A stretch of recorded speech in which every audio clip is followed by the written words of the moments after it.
Yo, what's up?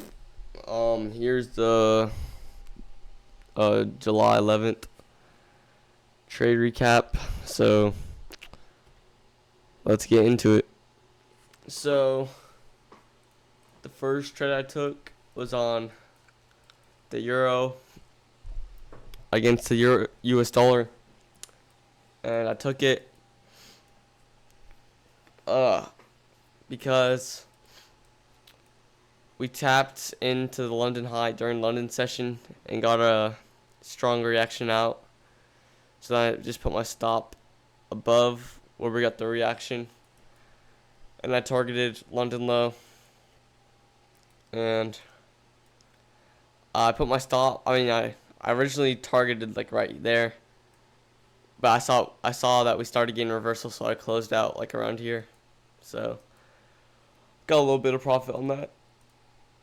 Then on GJ, the first trade I took,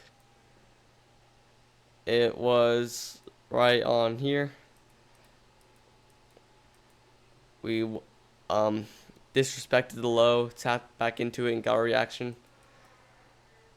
So I entered, and I targeted Asian low and this, and it didn't. My take profit was right there. It got so close, but I didn't hit it, so I had to close up the trade, like around here, and still in profit.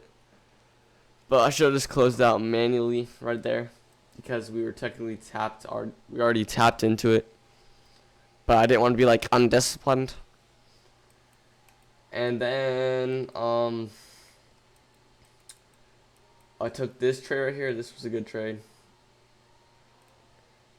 because we retraced into this fair value gap and got a break of structure. So I entered, and I targeted this area of liquidity for price to go to. I could have also targeted London high, and that would have been chilling. But yeah, it was a 1-to-2 risk reward ratio. I could have got like almost a 1-to-5, but it's all right because I didn't lose any money. I only made money on the day. So yeah, that's the July 11th trade recap.